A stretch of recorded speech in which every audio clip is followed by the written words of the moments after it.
Kongo nde mboka mboka ngo mokengeli koi mboka ngo mokengeli léopard.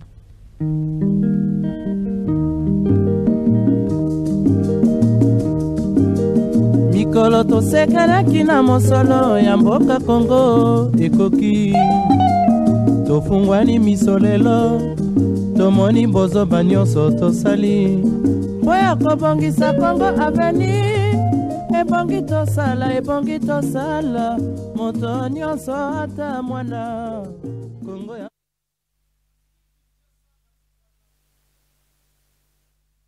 Nous sommes en direct, capitale République démocratique du Congo.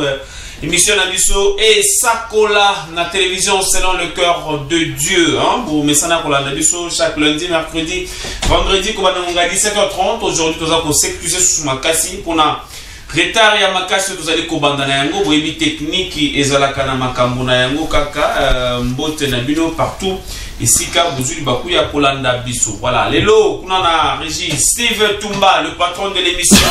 Azali wana déjà pour nous saluer bino musala. Merci na Michael Djouma toujours présent pour nous relenka na Simba et Sakola émission oyo kana kokende liboso. Pouete ba Kongomani ba wana kozala toujours mieux servi. Ngai José Mboulaye 650 toujours fidèle au poste pour nous servir bino. Émission la lelo et bandi et bandi et Sakola la mission pour le lelo bandi ndenge to ebisaka bino chaque jour que tozalaka wana pona ko ba lolenge kani ya ko solo la biso na bino mai et telle situation socio-politique ya République démocratique du Congo. Mokolo mwalelo tokolobela makambo etali maponomi makambo etali maponomi bon ba élection ya 2023 oyo ezali kopusana pe lisusu tokolobela likambo oyo etali ba condition ya bandeko ya biso ya Front commun pour le Congo oyo wapi Emmanuel Ramazani Shadari alobaki na kombo ya famille politique ya Joseph Kabila Kabange. Sur ce plateau nakoyambela bino baimbo kami bale bomona ke déjà na ba affiche tambola ki na bisika ndenge na ndenge nakoyambela bino mwana mboka Flori Beya oyo azalaka na famille politique ya Joseph Kabila communicateur ya Kabila Forever communicateur à Kabila Forever mwana mboka Flori Beya en attendant comme la mission sur ce plateau. Kasi en face na ye tokozala sisi na mwana mboka Prince Inana au cadre il y a convention pour la République et la démocratie CRD parti cher. Il y a Christophe Mboso Kodia Pouanga pour mbala liboso na plateau na biso mwana mboka Prince to ya bio. Mbote ndeko José mbote na bakongomani nyonso tu bazui libaku ya kolanda rendez-vous na bango ya chaque lundi, mercredi et vendredi et Sakola la chaîne na bino la télévision selon le cœur de Dieu. Mbote na ba oyangai les serdéens ndenge to benga bango ba oyo ba puna ba base idéologique politique fondée sur la doctrine où epesa l'Arabie c'est pas les patriarches de la République les cursus sonorum ndenga la l'autorité morale à partir de l'issue. Mais les patriarches de la République, les cursus sonorum. L'autorité morale de notre parti, le président de l'Assemblée nationale, Christophe Mboso Kodiampong. Je souhaite meilleure bonne année. Maman Jules César. Tous les cabinets politiques, il y a président Mboso dans l'Assemblée, l'honorable maître Samuel Tanda, Charles Dirkab, je les salue là où il me suit, il est en train de nous suivre. Mbotena Oaliko dirigeait parti, à l'absence, il y a président Mboso dans la fonction étatique. Il y a une compatibilité politique. C'est comme ça qu'Atika parti, Namabo ya honorable Mavungu en force tranquille. Merveille bonne année. Pembote na Bakongoma Nino surtout. Nous sommes de cœur avec ceux qui sont à Bunagana, Kiwanja, Ruchuru, ceux qui sont à Kwamoto aussi et Bagata, qui vivent des moments de tension et d'indignation créés par les ennemis de la République. Mais je pense que le chef de l'État a fait en tant que Chilombo, à qui nous présentons nos vœux le meilleur. C'est bas jour et nuit pour que cette situation s'arrange. Très bien, chef de l'État, Zana Katsela Kobunda pour cette situation oyo. Et Gokana Kosi la bande Konabiso Bazana S République démocratique du Congo. Mais les lopes na Goma, ils allaient qui moi Bendabi Kamoro Boye, Babilenge Bakota Nanzela, pour na Koe Balenge Kani Yako Tunana no Bakambi, au Bazako diriger province ya Nord Kivu likambo etali ba terrain moko eza na kati ya kotekama kuna na province wana ba terrain eza na kati ya kotekama na ndenge ya mukete baza na kati ya kolandela mais lelo ba bilenge sengela ba bimana balabala mbila nde tobenga bango wana kisasa na lokoto na biso lingala mbila pe esopanaki na ndenge ya muke ete mais en attendant Floribe ya kota na biso sur ce plateau mwana mboka Steve eza na photo moko oyo bandeko na biso ya communication plus tindela ki biso eza likambo etali IGF hein soko kotiela biso déjà ba kongomani ba na kotala donc IGF aza na kati ya ko dénoncer IGF aza ko informer opinion nationale peu internationale opinion nationale peu internationale que atikala jamais ko fongola dossier moko hein atikala jamais ouvrir dossier moko contre centre financier ya Kinshasa hein donc moi namboka Steve soko tele biso moi image wana yo sala bien ba ndeko na kotala par rapport pe contrairement na biloko za na kati ya kolobama na bato baza na kati ya koleka na ba plateau ba émission kolomaka mandenge na ndenge kasi kolalisa IGF batalisi ke ata mukolo moko te batikala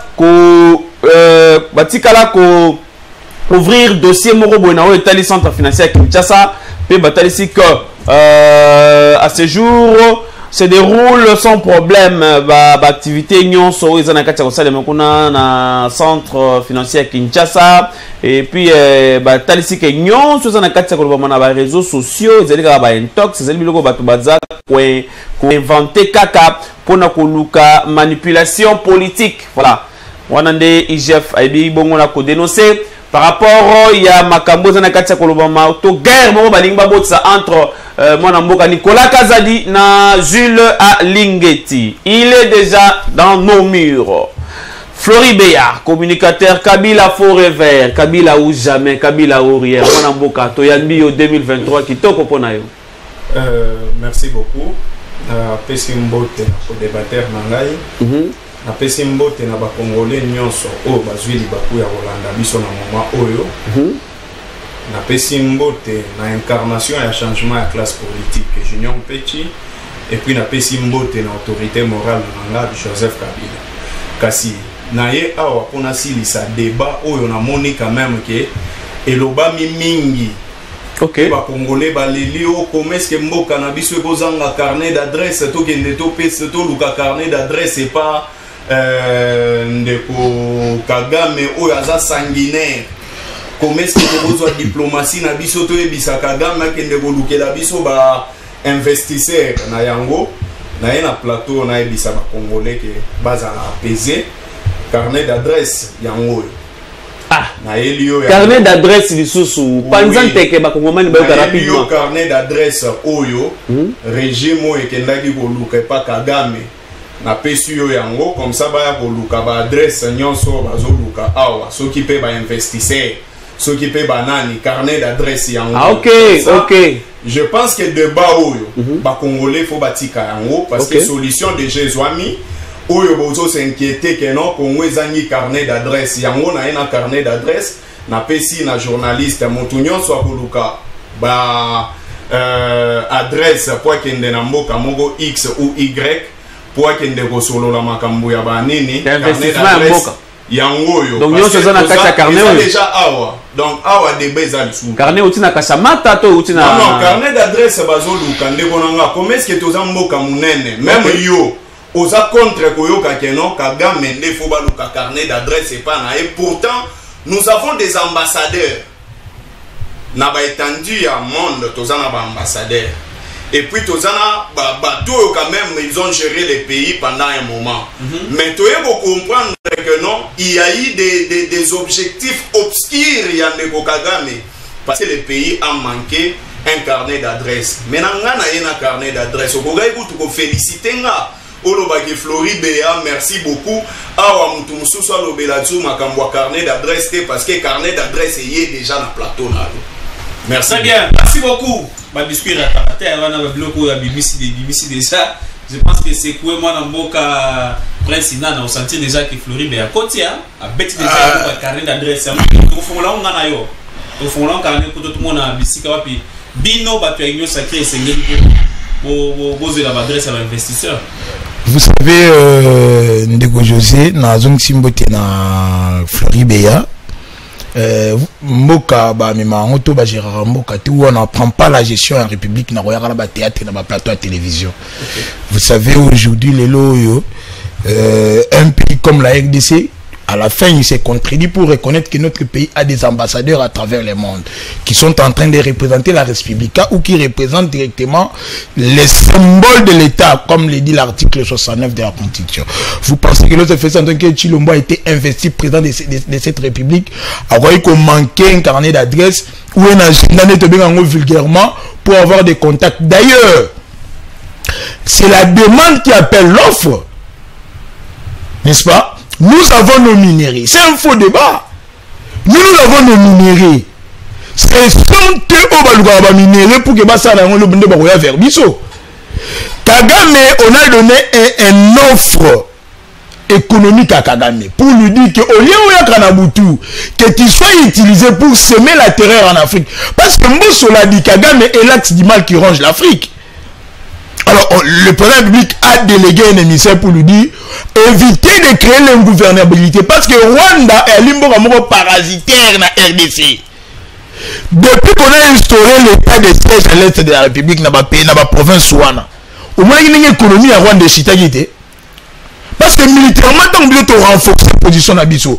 L'économie du Rwanda, comment il y aura bé? Voilà pourquoi on lui a proposé, au lieu de terreur, Batouba Koufaka, il fallait Aïa pour qu'on voie comment exploiter gagnant-gagnant, win-win. Le président dit a fait le même tour du monde pour qu'il négocier à tous les investisseurs, les multinationaux qui financent la guerre.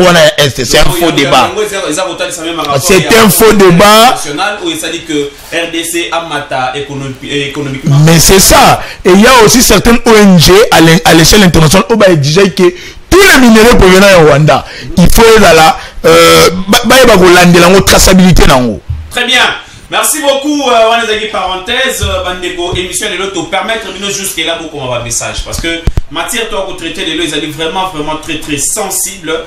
Sensible, mais sensible, matière, malobo, singeli, bima. Nous parlons aujourd'hui, Nalikambo Etali, élection 2023, bas condition à FCC, Barre Joseph Kabila. Donc, bas condition, il y a FCC Kabila, via Mwanamboka. Emmanuel Ramazan Chadari wa Taïsek Yango Mikoluta Kolega Bolandete Yamona émission na biso il y a vendredi autour ko sala Emmanuel Ramazan Chadari a Taïsek que bango bango kendaka na maponomi obe ceux qui va revoir Seni hein Seni actuel ils a consensualité et sengeli sous ba revoir cour constitutionnel et sengeli makambo ebele ba bongisa ngona kati on a un kabiliste na plateau na biso Mwanamboka Floribéa en face de lui tozana Mwanamboka Prince Nana communicateur ya Union Sacrée et le monde bango to solo là est-ce que faisabilité est-ce que élection au salé matin ou à PPRD na FCC ba pesi ba condition ceux qui to na ba élection sans bango élection ne la crédible ou pas na mboka pe bobo santé c'est na pe opposition pe faut ça ils ont la peine à Masoloa. Tu continues à sujet de l'émission à Mokolo, Mwanamboka Floribéa. Élection 2023, ils ont déjà. Mais bino, tu comme une année électorale, vous bandit copé ça va condition. Est-ce que vous avez un souci? Il y a élection, tu vous avez un souci avec glissement? En fait, ici, on ne peut pas parler de glissement, mais tu sais quand on a revenir Mouké Nassima, Ndeko Magoloba, Mbosso fils ou comment il faut la bengaï. Comme on n'avait pas presse, c'est bon, Kinana. À un certain moment, quand on est communicateur, il faut qu'on y ait Makambunini et Manamboka avant même de communiquer. Ici, on ne vient pas pour apprendre sur un plateau de télévision. Et Moussala Oyo Ndeko Kinana Linga Pesangana Bandakoye Kolisaye Héros. Je pense que ce n'est pas le moment. Ce qui a lingi. Il faut soit à foutingana bandakoye kolisaye ou bien ko bandako informer. Ngai naza problème ya manque ya information na été. Akende na compte ya Alain Foka ayoka makambo oyo before kuluto na lingaka makasi pe na respectaka makasi biselele alobi concernant ba entente oyo ezalaki entre régime oyo ya bango na régime ya Kagame. Il a été clair.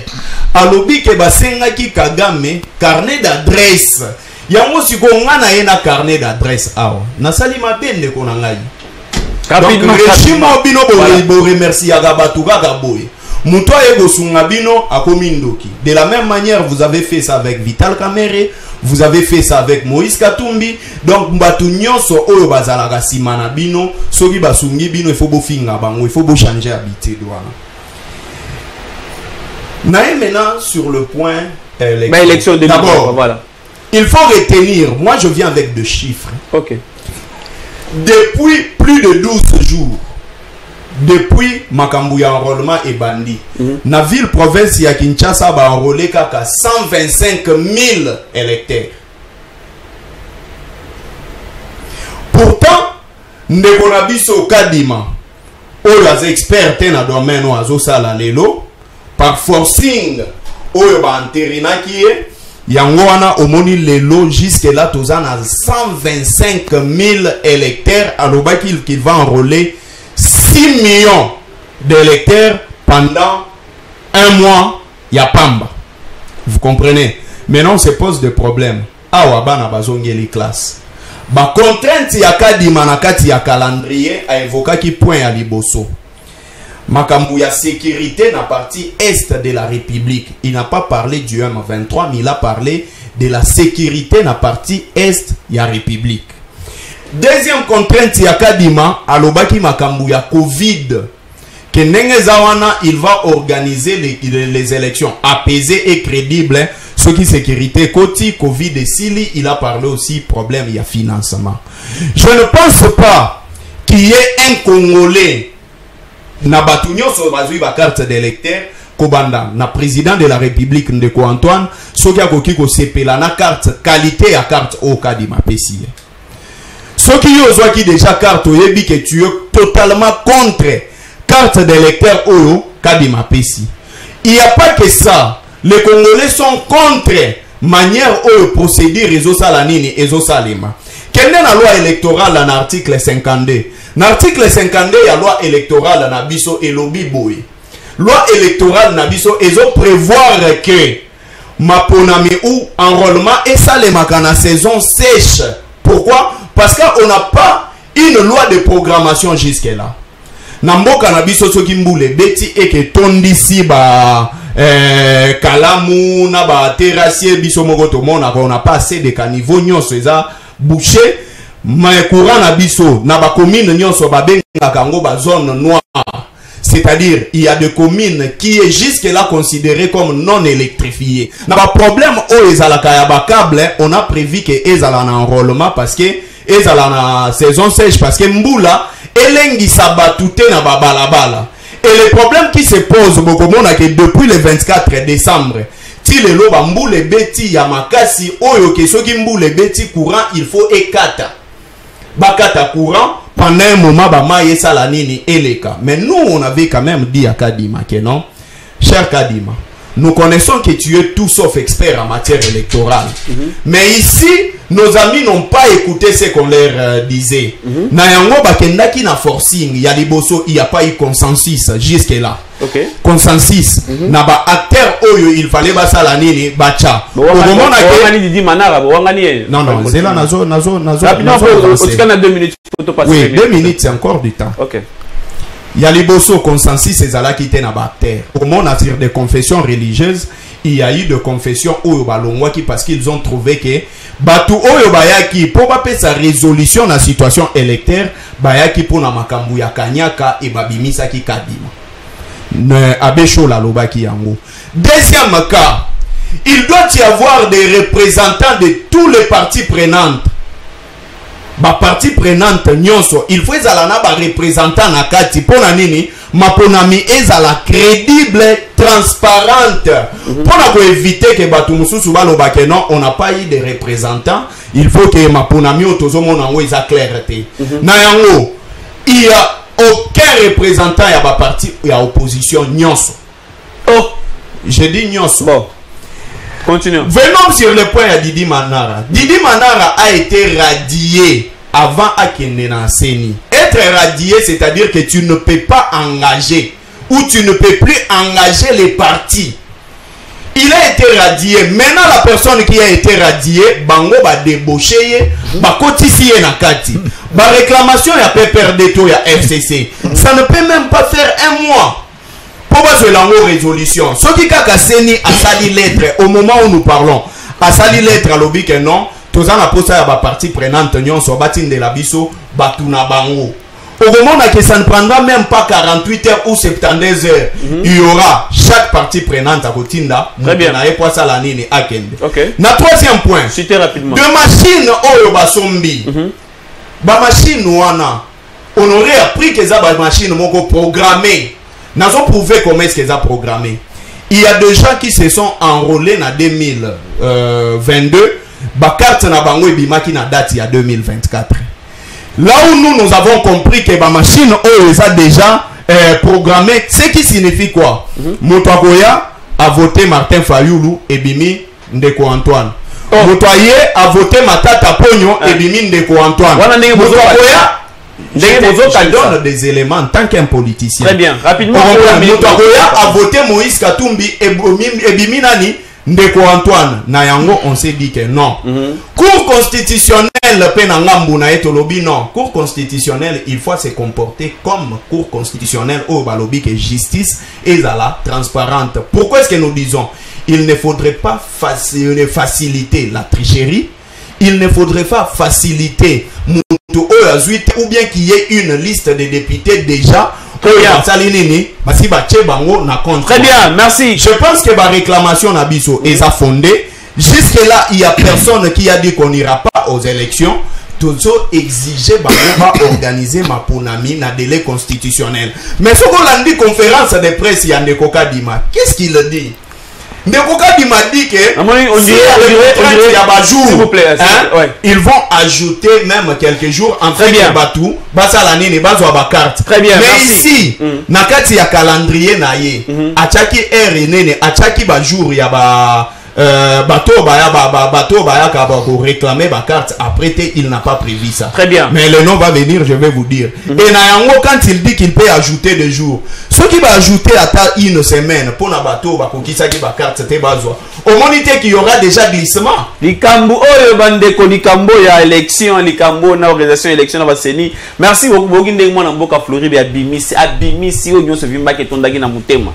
Avant na passer maloba koto pour na bige prince na Bimisa biloko awa ndeko moko komeli biso message komi bonsoir TVC des Anga Elva na Masina Siforko yebisa tata oyo alati lunette batika distraction na bango batika distraction bango batu ya Kabila basalaka nini na mboka oyo wanezaki moi message ndeko merci ndengo za ko kolanda biso nous sommes en direct mwana mboka Prince Nana na PCOP 7 minutes.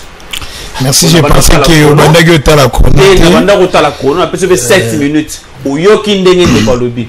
Alobi que bazana besoin, il y a élection et ça va organiser na délai constitutionnel, mais ba contrainte oyo bango makambo bango balobi awa. Ba ko funda bino nango besoin ko préparer déjà tricherie. 7 minutes. Alobi a temps belé regrettable malheureusement, il n'a rien dit de grave ko sunga ba kongomani atatabana de mais avant ya ko rencontrer na sala ba pilotage technique na kolinga lokola na ina ndeko ya FCC na plateau ba kende ko bisela biso mushebe quoi parce que tu ali ko c'est la PGR ba ko fongola procès par rapport ya maramu mushebe quoi lo baki prémédita la mort. Il y a les courses sonores où Christophe Mbosso na compte Twitter d'ailleurs. On a clamé au public tant de mushebe quoi aponaki wa ko senga liwa Mbosso kufa biso ba ICRD.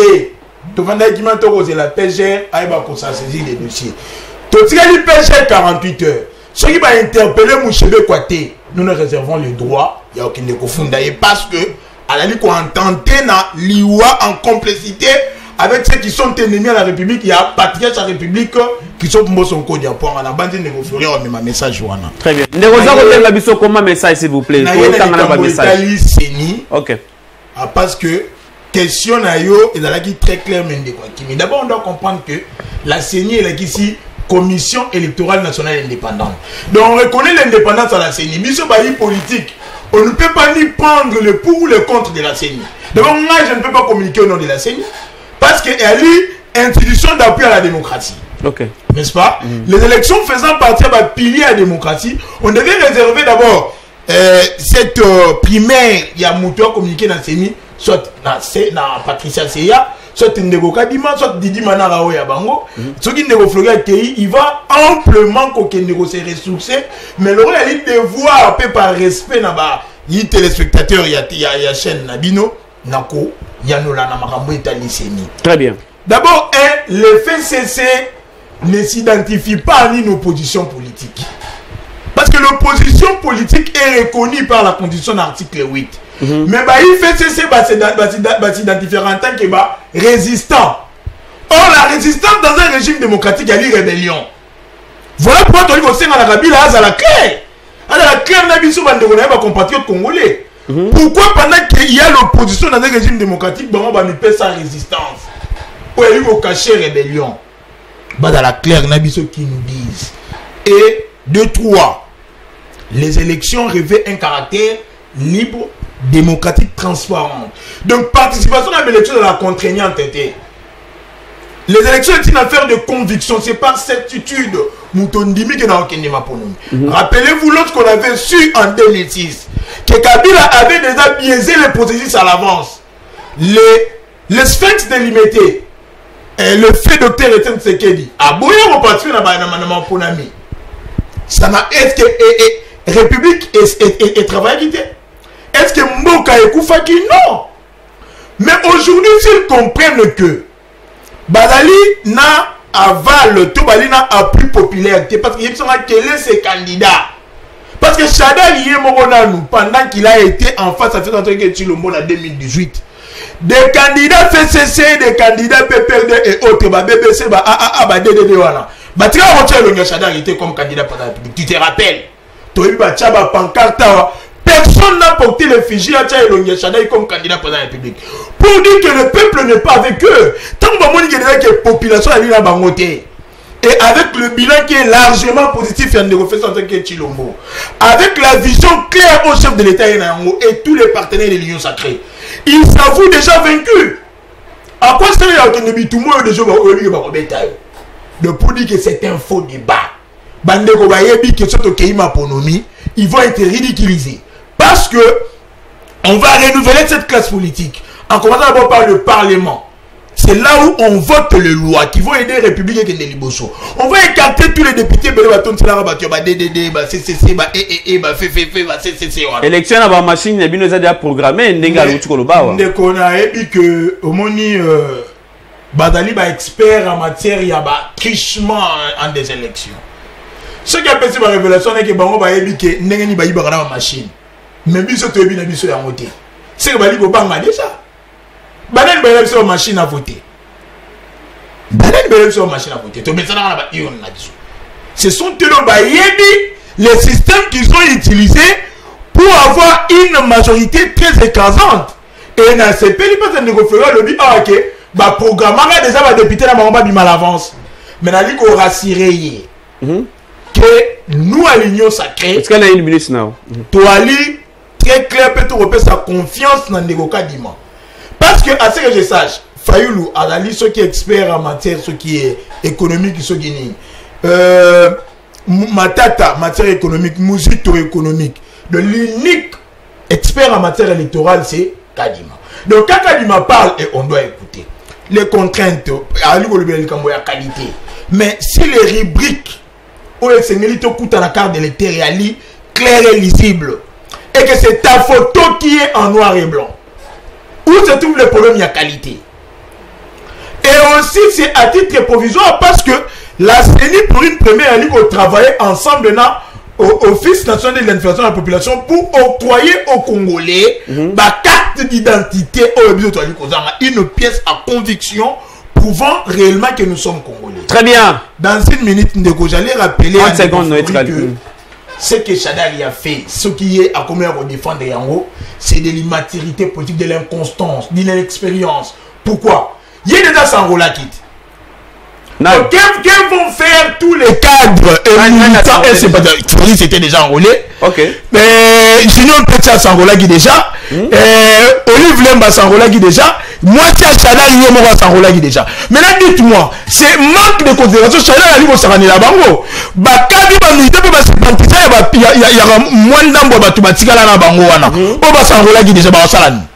Merci beaucoup. Le que ce sont de faux débats et l'itinaté. Non, bazo banga déjà ba élection. Et bah la candidate. Merci beaucoup. La réaction mon Mboka Prince Kinana azali au cadre ya CRD ndito tukolobawa. Naza ko passer maloba pa ya Flori Beya. Mes messages c'est comment il sous. Bonsoir. Le débat yebisa mutu ya FCC Atika Makele le Kabila kuto aboma Mboka Atika distraction monsieur de guerre na Mikondo. Andeko de guerre, merci Ndengozo l'adoption na Mikondo. Nous sommes en direct, on vous rappelle. Beaucoup bobengate, beaucoup de messages pour aujourd'hui parce que tout ça temps mouké kaka. Floribert. Oui, je pense que Namakambo de Kwalobi, quand tu parles que na 2006 tout ça la kabo et tout ça, moto ya latina elongi. Mboso na 2006 azalaka wapi. Erazoloba que Joseph Kabila a nommé ba député. C'est-à-dire que Joné Mboso a parmi les députés nommés. Parce que ici, il n'est pas question de débat contradictoire. Je fais un débat avec un kabiliste. Parce qu'il ne me dira pas ici sur ces plateaux que Mboso est tshisekébiste. Non. Pouvoir Oyo Yazolinga Betela Tolo. Et ça pouvoir il y a INC na IDPS. Et ça pouvoir na bangote. Raison pour laquelle les lots, ceux qui IDPS ba combattant ya IDPS bazo silika ba ozo ba poste te et ça pour Mboso na bango. Oh non, nous envions le pays OESA sur la voie d'émergence na ba pays émergé. OK. Jamais na États-Unis au monaka puisque ba démocrate ba perdre pouvoir, il faut un démocrate comme un républicain. Et l'immaturité politique, c'est ça l'immaturité politique, c'est ce qu'on appelle la transhumance forcée. Donc, ça Emmanuel Ramazani Chadari. Non, c'est ça, non, papa. Soko Zangembo, tu seras qui? Le camarade vient ici, à l'obi que non, Nengezawana, la CENI travaille déjà avec l'ONIP. Ouais. Mais il faut voyer Baboui. Identification de personnes ezalaka réservée na ministère ya intérieur. Seni azalaka na mission déjà oyo kune ne constitution et pesaye na article 211. Mais on y peut na bino to créer kango. Mais on y pesa office national d'identification des personnes o eza branche ya ministère ya intérieur. OK. Muto il faut identifier batu, ce n'est pas la CENI. Eza ministère ya intérieur na branche na ye o eza unene ONIP. Ayebi makambo te yango na lobaike na yawa pona tangisa ete totanga article 211 ya constitution oyo ka mission oyo sini ni constitution et pesa seni balobi boye il est institué une commission électorale nationale indépendante dotée de la personnalité juridique. OK. La commission électorale nationale indépendante est chargée de l'organisation du processus électoral, notamment de l'enrôlement des électeurs, de la tenue du fichier électoral, des opérations de vote, des dépouillements et de tout référendum. Elle assure la régularité des processus électoraux et référendaires. Une loi organique fixe l'organisation et le fonctionnement de la commission électorale nationale indépendante. Place nini awa na constitution article 211 balobi que la CENI doit identifier les gens. Vous comprenez? Nulle part. Ce qui a lobby que non CENI bazo travailler na ONIP. Ce qui tozongi na article 69 na 3e alinéa balobi le président de la République veille au respect de la Constitution. Le président de la République veille au respect de la Constitution. Donc, la Constitution est déjà violée. Elle a violé l'article 211. Et là. Raison pour laquelle nous avons biso, nous tenir même cours constitutionnel. Vous comprenez? Parce que ce n'est pas le rôle de Kadima. D'identifier population. Et ici, il dit que non, il fait confiance à Kadima. C'est carrément ça, c'est que nous décrions. Comment est-ce qu'il y a un politicien, tu dois faire confiance à Kadima sur base de quel élément? À contredire Nati. alobi yango na plateau na yo ke non Kadima ndenga za wana akobimisa bakombo na bango, raison pour laquelle bango bazosala confiance. Ndeko Antoine a dit la même chose, il avait d'abord apprécié Ndeko Kadima na France 24. Apprécié ba prérogatif nyonso, ba louange nyonso salaki et Kadima. Une institution indépendante. Très bien. Zelana chité Kolobabo. Ndeko Antoine passe à l'équipe na nini na Équateur. Alobi bolukelanga ba député ya malam. C'est-à-dire que Yemoko a dit que Yenga la président en 2024. Mais Akena Mbushima il là, excusez-moi. C'est rapide. A combien Mbushima a tenir même discours. Sur base de quelle élection il s'allait maki pour Ndeko Antoine alobake yenenga zawana aza déjà président de la République en 2024. Très bien, réponse c'est pas mon mboka par Prince Nana. Oyoki biloko ebimi ao.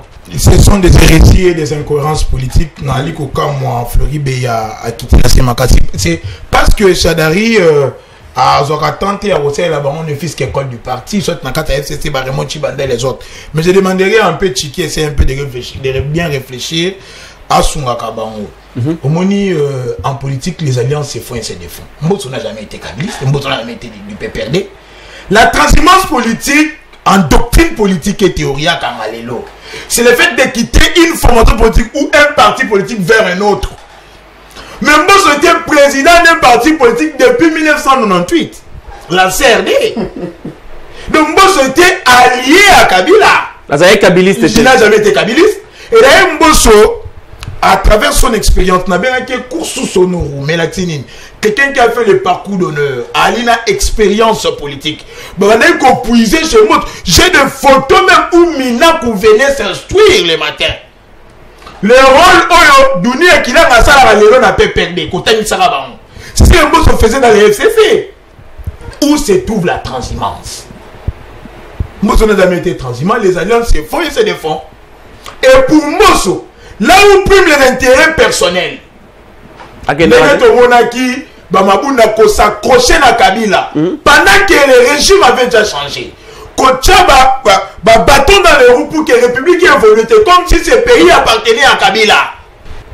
Mbosso pense à la République. L'intérêt de la République et non l'intérêt à Yembosso. C'est ça qui trahison. Mais il a trahi qui et pourquoi? Nous avons commissaire ministre, plusieurs fois. Qui a fait des Mbosso plusieurs fois ministre? C'est Mobutu. Mais même dans le régime Joseph Kabila, il était ministre, vice-ministre de justice, vice-ministre de renseignement. Vice-ministre. Ok. Donc pour dire d'ailleurs que il pensait à leur famille restreinte. C'est ce qui a créé ma frustration. Il ne voyait même pas. Vous suivez Constant Moutamba quand il recadre Chadari. Il y a le Bénin. Chadari se plaint aujourd'hui à lui qu'on est combat à jeunes. Combien de jeunes les FCC ou les PPD a-t-il propulsé? Zéro. Ils ont créé un cercle là à Bangomo Bandé Kozongawana. Alors, revenant à votre question, il dit ici, bah, hérésie. Non, vous savez, la CENI, à travers l'article 211, au député, mais le processus électoral commence par l'identification des électeurs. Mais pendant que l'on est là pour identifier la population congolaise, où est le péché, où se trouve l'entrave constitutionnelle à ce que les deux identifications se jumellent? Très bien. Est-ce qu'on a une minute? Donc, vous tordez les écritures, vous ne comprenez pas les écritures parce qu'on tord de même sens.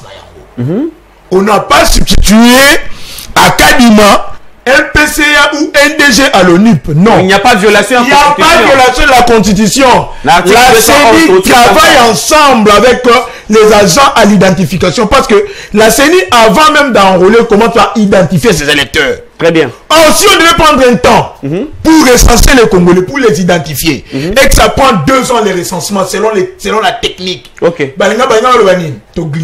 mais qu'ils me disent ici, la Constitution, lui parle de Félix qui est en train de violer la Constitution. En guise de quel article constitutionnel Oyo et le Moulaga mandat à Kabila de 5 ans à 7 ans? Très bien. Merci beaucoup. On est qui intervention à moi Mboka Prince. Naozong ça mon koto message tout ce côté. Yebisa mutu ya Kabila wana soki ya kanisa Kabila kozonga président na Congo pour naye azwa poste aiba ndenge ba mesana kozala ya kozela ya mingi ezanga toujours na masina. Ah bon, ndeko to comprendre message non ndeko komeli ya ngote. Mais merci quand même ndeko za kolanda biso. Moi na Mboka Florida pe sur 3 minutes parce que to comme cité déjà. To cité déjà voilà. 3 minutes rapidement. J'ai dit ceci. Ndeko omoni crier et analyser ndeko fait ça ba élément na débat, ça deux choses différentes. Très bien. Ndeko azo ganga il pense que ko crier ndé malamu. Mboso atombolaka papier. Akomi touche pas à ma bunda. Mboso. Quand vous avez Goinda na parlé. Zoinda. Alobi touche pas à Janine Mabunda. Mboso. Il y a des vidéos jusqu'aujourd'hui. Quand est-ce que Mboso est devenu tshisekediste? Batu ya IDPS ils font débat batele misaga bato ba bengana kande bango. Parce que soki ba Mboso bazala kité. Nde bandeko nanga bakaninda babima ba PCA. Ba papi Joso oyo banyokwama balingaki babima ba PCA ou bien ba DG. Et c'est là qu'il faut que telemela. Alobi onip na seni bazosa la identification de personnes non. Na habité, il a dit qu'il a étudié je ne sais pas où. Et je ne doute pas na niveau scientifique na ye. Okay. Mais ici le problème qui se pose c'est que bande konanga ataboye bina bango et que nango ka na boni basomba bango ka na baniet. Il y a une très grande différence. Nous sommes des communicateurs bango baza ba communicala. Na lingina yebise boye pour identifier une personne pour na kopesa mutu carte d'identification et loko ya liboso babandaka na attestation de nationalité. Est-ce que seni azo attesté bato na nationalité na bango? Il y a une attestation de naissance. Est-ce que seni azo pesa yango? Pour ne donner que deux éléments wana. Mais quand il parle de l'ONIP, il parle de la CENI, tu ne vois pas qu'il construit en Espagne. Mais là, je viens sur un autre élément très important. Et ça n'a bureau mon côté, où ils ont enrôlé plus de 40 personnes dans la ville de Kinshasa. Par jour. Par jour. Mais ici, Kadima nous a dit qu'il va enrôler 6 millions de personnes pendant un mois. Pourtant, Nang avait enrôlé 4 millions de personnes pendant 3 mois et 15 jours. Na Kinshasa. Ok. Mais ici encore, il faut souligner qu'il n'y a pas une date prévue pour les contentieux. Les contentieux Zabanani. Nakata calendrier. Nakata calendrier Zante. Oh, il n'y a pas une date pour de contentieux. Pour calendrier Zante. Oui, je te dis ce que Moni en appelle moi pour la Oloba. Moi bien la fais ça comme Nini. Nanga appelle ça 2 semaines. Pour la bango. Hein? Aïe bakenon, ceux qui doivent atteindre 6 millions des enrôlés dans la ville de Kinshasa, bah siège Kokita. Très bien, très bien. Ville de Kinshasa, il y a 13 sièges. Mais jusque là, je te dis, je suis venu avec des éléments. Depuis Babandi enrôlement, depuis les 24, si les lots enrôlés qu'à 125 très bien. Personnes. Merci beaucoup. 125 électeurs, je me demande, Batikalina 18 jours. Pendant 18 jours, dans la classe Yabana, Namboula, le groupe électrogène est athée. Merci. Si vous est-ce que vous pouvez atteindre 1 million de personnes? Très bien, merci beaucoup. Parce que si on a 6 millions, on aurait eu 13 sièges. Merci beaucoup. Merci, merci. C'est que vous quittez la ville à Kinshasa et vous allez 3 sièges. Et ceux qui prennent ville à Kinshasa comme il y a 3 sièges, au lieu d'avoir 500 députés nationaux, comme prévu par la loi, Togozalatan Moussou a 250 députés nationaux. Raison pour laquelle merci beaucoup. Raison parce qu'il y a une loi électorale. Merci beaucoup, merci. Papa, 3 minutes. Rebondir rapidement pour toutes ces émissions. Avant j'aimerais revenir dans ce sujet pour dire que toutes les conditionnalités posées par Chadari et ses acolytes du FCC, ce sont des conditionnalités inutiles. Parce que la CENI est déjà consensuelle, voire même l'entérinement, il y a des acteurs dans la CENI, et ça les maca, c'est une question qui est parlementaire. Parlement, oui. Loi électorale, les questions moko parlementaire. Okay. Et ça demande que oui ou non, oui. Ont-ils des délégués? Ont-ils des délégués à la CENI? Oui. Le président de leur groupe parlementaire PPRD, Didi Manara, est à la CENI. Kaya Kalamba de l'IDPS en 2016. Parce que c'est une question parlementaire, le groupe parlementaire est Indimout et les PV sont là. De la même manière qu'ils ont fait avec l'IDPS en 2016. C'est la même manière que nous avions fait aussi avec eux en 2016. Purement consensuel. Parce qu'on ne pouvait pas arrêter la machine pour copier on ne pouvait pas céder au caprice. On a compris qu'une question qui était parlementaire, tout le monde extra parlementaire. Tout le monde a parlementaire, c'était dans le caprice, on ne pouvait pas céder les caprices. Merci. C'est on a une minute. Je parlais ici, il y a mutualisation des données entre la CENI et le NIP pour n'en aucun rapidement. Je n'ai pas voulu étaler quelles sont les conditionnalités que le NIP doit demander au Congolais avant et on peut savoir ma carte d'identité. Okay. Bravo à éduquer quelque chose, il a cité de ça, la télé n'est pas le problème. Mais il vient faire le fixisme ici. Mbosso, non. Mbosso c'est un modèle de la bonne gestion dans ces pays. Et je l'ai dit et je l'ai redit. Lorsque un pensée étouffait Félix Antoine Tshisekedi Tshilombo. Pour l'hôtel de Sambo, parce que pour eux, le pays ne pouvait pas évoluer. Alors le président public a appelé à la bonne conscience des acteurs politiques congolais. C'est ainsi que nous créâmes l'Union sacrée. Avec ceux qui pensent République et non ceux qui pensent Moutou. Et j'aimerais dire aux Congolais aujourd'hui qu'ils ne s'inquiètent pas, le cas Kabila a été déjà résolu. Surtout qu'il y a une loi portant le statut des anciens chefs d'État et chefs de corps dans la République démocratique du Congo. L'article 6, Balobi, tout ancien chef d'État porte le titre de sénateur à vie. Merci. Et il est régi par les incompatibilités prévues à l'article 108 de la Constitution. Donc, même député Kabila Rosalati, même mon député provincial, il ne peut pas être. Je pense. Ce qui Kabila Azalaki Mayele, la question en c'est pas grave. Ce qui Kabila Azalaki Mayele et qu'il avait des capacités politico-intellectuelles, tu aurais continué d'ailleurs comme délégué dans l'organisme international à qui représenter Mboka. Mais tellement Kabila a clair na bisoté. Moi, un peu tout tinde bongati à Rosalana Bongo. Et bah moi, candidat, c'est comme ça que nous avons une élection. Mais c'est une bouche de moi. Merci beaucoup, monsieur Tanga. Bonsoir, monsieur le journaliste. En espérant que vous allez bien. En passant, dis au monsieur là qui est en train de dire que Eza, na machine, mon côté, Eza, qu'on enrôlé 40 requérants par jour. Yebisaye, moi je suis Lopez. Qui et puis on a envoyé le 100 électeurs Ali Tibumbu ici moi je m'appelle son centre Tibumbu plus de 100 par jour 20 secondes aux rassuré Bisso Kabila a un candidat président na ba élection en 2023 20 secondes oui c'est possible que Joseph Kabila excusez ça demande des éléments. Vous comprenez? Réponse claire, laisse-moi te dire ceci. Kabila vidéo bomba yango parce que ekozala loko la prophétie. Très bien. On comprend. Le 24 janvier 2024 ndeko Antoine a la remise et reprise na Joseph Kabila. OK, alors Joseph Kabila kozala président élu. Ils sont en train de revenir à peso ba argument fondé sur les droits congolais. On pas de fait sur Kabila ne peut pas rentrer. Papa na peso ba élément Kabila ne peut pas rentrer. Merci beaucoup. Merci émission Sili. Joseph Kabila Azalaki Maele. Ça veut dire Joseph Kabila Zamaele. Donc Mbosso ba dirigeant qui est pas Moutaza. Merci beaucoup. Merci Tokomi Nasuka. Merci na Steve Kumba. Merci na Bande Konyoso Oyo Walanda Kiso. Notoza qui est en direct. Merci na ba invité na Biso. Merci na coordinateur Faustin Kabamba. Merci na Michael Djouma, Joël Veko, Henri Kongolo, Bishop Maf Matuidi Sony. Maman Desi Kaboun Matuidi, merci beaucoup. Balobi carnet en molo. Le comptani Mokola mercredi, Mangomba à 17h30. Mais carnet d'adresse, il y a RDC, il y a la mission à Balobi. Boluka, adresse à l'investisseur. Ciao, merci beaucoup.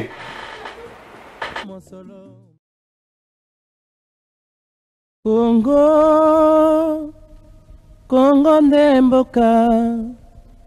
mboka ngo mokengeli koi mboka ngo mokengeli Léopard.